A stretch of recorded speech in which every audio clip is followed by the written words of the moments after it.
everybody, it's Lacey. And I'm Lauren. And we're here for another episode of the Lawmas Podcast. And today we're going to kind of talk about what happens before a trial. Everybody thinks that there is so much drama in the courtroom, but a lot of the drama plays out beforehand and what rights you have and don't have kind of leading up into that process. But today, and since this is kind of trending this week and all this has really recently happened, instead of doing a question, I kind of wanted to just take a second to talk about Gene Hackman's estate. As we know, him and his wife passed away in really, really sad situation. The wife passed away of a disease, some rare disease type thing, or like, I can't remember, but she passed away. It was all natural causes. Nothing is being investigated in that sense. But he had dementia and Alzheimer's and had some heart issues. And he passed away a few days after her because nobody was taking care of him. I didn't even know that. I didn't know they came out with how they died. She had some type of, it was natural causes, both of them, but it was some rare thing that is not very common in the U.S., but she passed away of that. And then pretty much because she was his caregiver, he passed away about a week later due to he said a cardiovascular event, but probably came in from dehydration, starvation, those type things. Their dog actually passed away of dehydration as well. I was wondering about the dog because I knew a dog had passed too. So yeah, but she was just taking care of everything, and then she just up and dies, and nobody comes to see and take care of what she was taking care of. Right. So with Gene Hackman and his wife, she's 30 years younger than him. His estate is worth $80 million. He does have children, obviously from a previous relationship kind of thing. And the big thing is how his will was done. So considering he had $80 million, most people would think, doing some really intense planning, but it seems just from what I'm seeing, I have not looked up any court records, anything like that in his will, he pretty much left everything to his wife and didn't have a backup clause. And so now his wife actually predeceased him, which this is a completely sad, horrible situation. Right. And I think it all makes us, if you have older friends, family members, or if you know people that live alone and you haven't heard from them, check on them. I think that's the biggest thing to take away from this. But in this situation, he had this will, everything was left to his wife, but his wife died before him and he had no contingents in there. Her will leaves pretty much everything to charity. So the question now is, what happens to his $80 million estate? And this is, if it was only, $100,000 here, we're not probably going to be spending a lot of money litigating, but this is an estate worth a ton of money. So what I think is going to play out, I think probably it'll settle outside of court without going to court but realistically, I think if it went to court, I think the kids would stand a good chance of inheriting whatever is going through probate, because I think my argument would be, well, if he didn't properly dispose of assets in the will, it goes by the laws of intestacy, which would then be his children. But I think this is going to be an interesting one to play out, see what all happens in the news with it. And I think it's a good point to say, yes, he had his wife's 30 years younger. We definitely think, naturally she would live longer than him. But I think it shows when we're planning for our wills and estates, we got to plan worst case scenarios. We have to think beyond just the spouse. We got to think, well, if something did happen to both of us or there was an accident, we got to plan longer. And I think this one's just going to be interesting to see, but it definitely was kind of shocking to me, if all this that's coming on TikTok is true, that he had a will that just left everything to his wife with no contingents. I still need you to update my will. I sent you the information. Yes, I think it's all ready to go. But yes, definitely one of those times where it's important to have your will done and really thought out your estate plan. And, even if you are leaving it to someone younger than you by a lot, that doesn't always mean they're going to survive you. And I think in this case, it's important to note that their deaths were not simultaneous deaths. There are statutes that if you die within, 24 hours or 36 hours of each other, that you're counted as, the estate being split in half between the two of them because there's no true survivor. But I think in this situation, she lived he lived a good little Right. bit longer where these survivorship statutes may not. Now, I don't know what the one, I think they were in Nevada or California. I don't know their exact survivorship provisions, but probably because he did outlive her by days, Yeah. we're going to have it all running through his estate. So I think it's just going to be interesting. And I just wanted to kind of touch on that since we do talk about pop Yeah. culture and everything. And definitely check on your friends and family. I think that's the biggest takeaway, too. And I know I have backups for my children, so I have somebody to get my children and a backup to that, just in because you never know what's going to happen in life either. You know, if my first choice has 5 kids before I pass, that might not be the best fit, but I hadn't changed my will. So, you know, that was one of the reasons that when I came to you for selecting a guardian, if something happened to me and my husband, that I have a backup. So I do think it's always important to have a backup. And I am currently, I think, third to get Lauren's kids. And comment below and tell her that I should be bumped up. I'm sorry to your parents. Yes, she's actually behind my parents and one of my cousins, and then there's Lacey. And I will say, as life changes, like things change. Like you never Right. know, like who you'd want. Like if Lacey does end up, having 10 kids, I don't know. I don't know. Maybe 2 Right. more wouldn't even make a difference at that point, or maybe it Right. would. Yeah. Yeah. Right now I have 2 boys, and I hope you live forever, Lauren. But if not, 2 girls, it would just be perfect. And they're But all I hope around you the live. same I age, don't so want they you to die. probably all be going to the same schools. Yes, they would because they're so close in age. So, um, but hopefully that never happens for you and Wes. But I'm at least honored that I'm third. Moving on to the topic at hand today, to kind of kick it off, one of the things I talked about when we talked about this topic was people have all these misconceptions before going to trial, like Lauren said. And the biggest one I have seen is Miranda. So I don't know if y'all watch or if you've ever watched the Madea movie, but in one of the movies where she goes to jail, she actually has a case at the beginning of the movie that gets thrown out and dismissed because they didn't read her Miranda rights. And so the officers are all beat up because she resisted arrest. And she was like, no, Miranda wasn't even there. They didn't do nothing. So because they didn't read her Miranda rights, her entire case was dismissed. I mean, there were officers on crutches and with bruises and scratches. So they have to let her out. And that is one of the biggest pre-trial misconceptions I see in my job is because people, well, they didn't read me my Miranda rights. Guess what? They don't have to, ever. It used to be in our statutes that they had to read them for driving under the influence. That was in the statute. And cases would get dismissed if Miranda was not read on camera.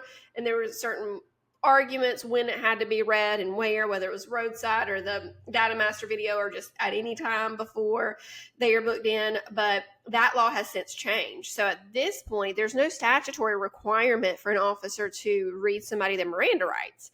The only thing that comes into play with Miranda is if someone makes incriminating statements in response to an officer's questions. So not just blabbing, it has to be in response to a question. If they say anything incriminating and Miranda was not read, they can't use those statements against you. So, for example, if I were brought in for interrogation purposes and the officers did not read me my Miranda rights and they start asking me, where were you on March 5th? And I'm like, oh, I shoplifted at the Walmart. Yeah, I stole like $2,000 worth of stuff. They can't use that statement against me if they didn't read me my Miranda rights. So that's one of the biggest misconceptions I see. And I love the Madea movie and stuff like that. But whenever I get that call, which is pretty regularly, and they're like, oh, they didn't read me my Miranda rights, I always laugh about the Madea movie because Miranda wasn't even there. But it don't matter. She don't have to be. When I guess even as an attorney, I just assume like the second they put those handcuffs on you, it's going to be, you have the right to remain silent, and I think we all know, like from watching Law and Order, like what did actually all the Miranda rights, I probably could quote them from just watching TV shows. But yeah, you definitely see that, or even watching, years ago growing up, I watched Cops, which was the true crime stories. That was one of the first things they did was read the Miranda rights. So I think a lot, I don't practice criminal law, so I don't know as much there. But even as an attorney, I just assumed like the second they put the cuffs on you, it was read those rights. And most of the time they do, I will say. I was watching body cams this morning and They didn't read Miranda to my client. They were asking questions, and there were some incriminating statements. So if that case were to go to trial, I would move to exclude those statements. It doesn't mean there's still not enough evidence to convict, right? Because if there's video footage of the crime, it doesn't matter that your incriminating statements are suppressed. But yeah, so it just means that we can get those statements suppressed if it goes to a trial, and sometimes it weakens a case, right? So if there's a confession and that's like the main evidence, there's not really much evidence other than the confession, and they didn't read Miranda prior to, then the state's going to have an issue proving their case, because that confession may not be able to come in as evidence. And that's one thing that happens prior to trials as well. It's called a Jackson v. Deno hearing, where if there is a confession, the judge will rule whether it's admissible or not. And the judge is looking for Miranda there to see if any of those incriminating statements are coming in or not, and making sure the officers that did the interrogation or asked the questions, advise the defendant of their rights before they made those statements. So it does come into play as far as evidence rules go, but it doesn't mean that your case is being dismissed. No question. In the criminal world, do you have to provide like witness list and all that before a trial? No, and we usually don't get the prosecutor's witness list until right at trial as well. We get an idea of the witnesses though, because we get the discovery, right? And usually the state files a reciprocal discovery where we have to turn over anything that we have. So sometimes if there's things that we plan on introducing, they'll kind of have an idea of like the witnesses that we're going to call. But no, we don't have, there's no like rule for how many days before trial or whatever that we have to exchange witness lists. And see, like we have different on the civil side of things. We, exchange. There's no surprise witnesses. You've exchanged a witness list because we've had the opportunity if we wanted to depose them, that type of stuff. So it is definitely different that we have the opportunity to do depositions, discovery, written discovery, ask them questions, all that stuff before trial. So usually like on the civil side of things, the whole case, realistically, the whole case is laid out before you go to trial. And a lot of times there's been motions before, like summary judgment motions, which is saying like we're asking a judge to rule on the case. It's just crazy, like the fact that most of your stuff's already there. It's just like who's the finder, the jury is the finder of fact, and they're just seeing which side they agree with. But like well, even in the criminal side, you've seen their evidence. They have to give over. Right. And discovery is things like videotapes, communications, witness statements. Witness statements, and then things like toxicology reports, all those type things that they have. None of that is just randomly brought out. We've all seen those type things before going, and I think kind of on our whole topic of misconceptions in the legal world, I think that is one of the biggest ones. Is just that there's so much surprise stuff happening that we don't know. Thank you. If McDonald's wants to sponsor us, hit us up. And that's something that, like, talking about depositions, I wish we had depositions, but we don't. So I think we do have a little bit more surprise in the criminal world. And because we don't know every little nick and cranny, sometimes it's hard to weigh whether or not our clients should go to trial or not. I mean, ultimately, it's always the client's decision, right? I can't tell my client they have to go to trial or take a plea offer. And also, fun fact that maybe not a lot of people know, the state isn't required to even give an offer. They don't have to offer anything ever.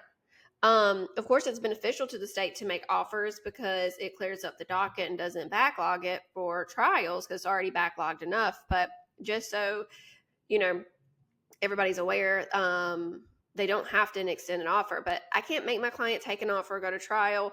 But sometimes it's hard because we get the discovery and there's missing pieces, right? Like the witness statement. I have a lot more questions I would have asked if I was that officer that could have either hurt my client's case or helped. And I don't know if we go to trial what all they're going to expand upon with those questions. There's been times I'm prepping for a trial and I'm scared to ask a question because I don't know which way it's going to go. Is it going to go south and hurt my client?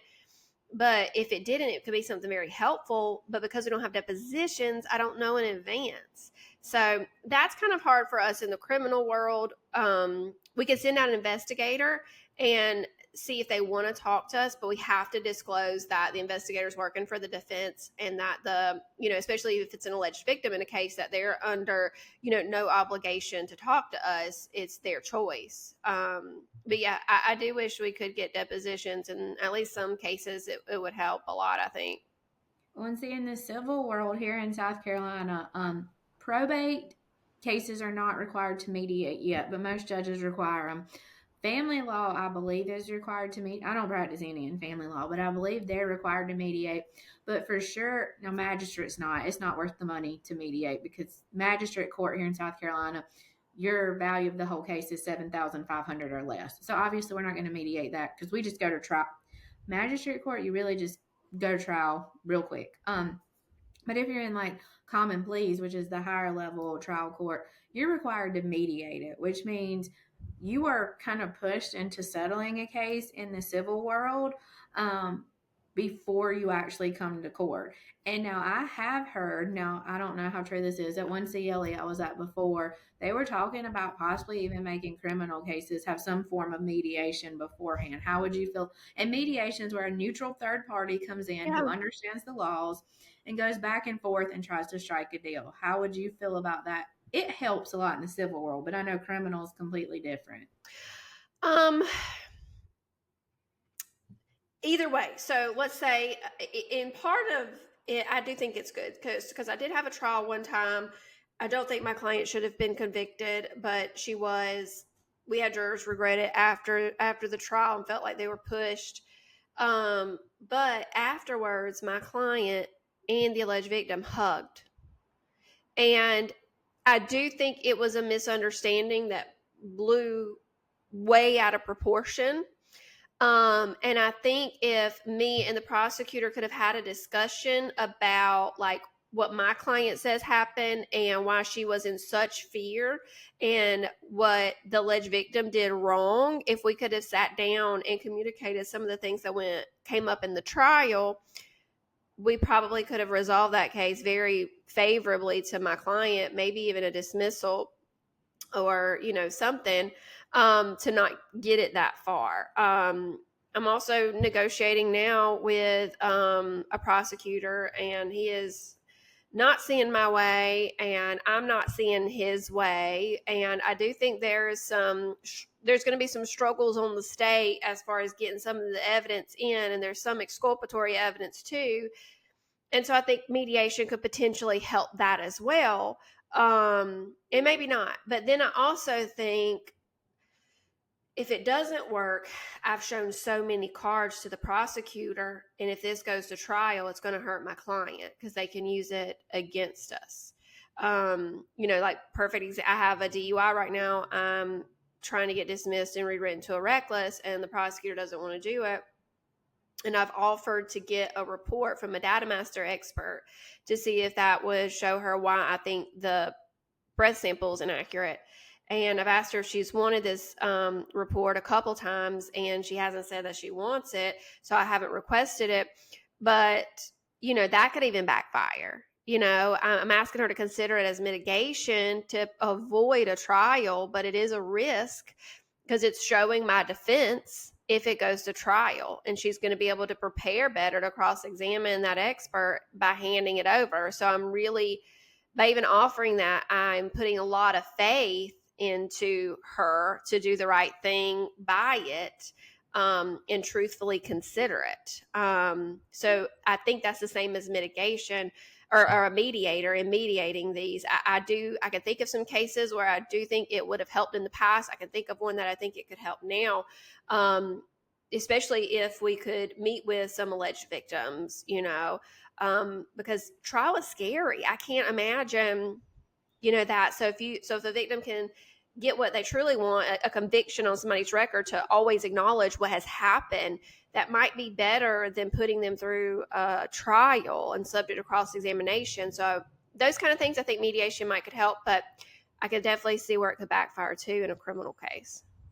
And one other thing, this happens a lot in the civil world, so I'm curious if it happens in the criminal world as well. So, like, usually a lot of times you get to the case and either you go to the judge's chambers, the judge calls you up front, and he or she's like, do y'all think y'all should just step in the back and try to work this out? Do y'all want to talk about it? Does that happen? It happens almost every case in the civil world. They're going to push you one more time to be like, can y'all work this out? In the criminal world, how does that play out? No. No. Usually before we get in front of a judge, we are going in front of the judge for me to make a motion to dismiss or move for evidence or something like that, or going in front of the judge to do the plea, or I've emailed them that they're not, we're not taking any pleas, we're declining the offer, and if they're not going to dismiss it, to set it on a trial docket. So and the judges never know about the negotiations. So that's definitely not something that, comes up. Well, see, they don't know about, like, they know we were forced to mediate, and whether we mediated and it's successful or not, I just feel like they usually are like, let's try one more time for y'all to see if there's anything you could do before we go through this whole trial procedure. And so Yeah. a lot of times, like, civil, there is more of a push, not, I guess, because you don't have like the right to a trial, maybe. There's a lot Yeah. more push for settlement, and in probate as well. There's a push. I think in family, there's a push. The problem with us is when you plead guilty, because that's what it is, right? To settle this is pushing for somebody to plead guilty, because a push by a judge to resolve it is most likely not asking the state to dismiss it. Right. So a push is and one of the things that a judge has to do when accepting a plea is say, were you promised anything, were you threatened or coerced into pleading guilty? And so I think in that situation, you could almost make the argument that a judge was coercing a plea if you did send the parties back to, discuss negotiations further. So I don't think that would work. I think it really shows the difference between our procedures between civil and criminal. It is two different worlds. But one interesting thing here in South Carolina is the same judges sit for both criminal and civil. I don't know how it is in every state, but you have judges that are just circuit court judges, and some weeks they hear civil and some weeks they hear criminal. So they've got to be pretty much experts on both lines of work. And in today's time, I think it's harder because the days of general practice, I think, are pretty much gone. Like, you don't have a lot of people who are doing Right. a lot of areas of work. So I think, a lot of the judges that are on the bench now a lot of them did do criminal and civil, because that's what you did in the past.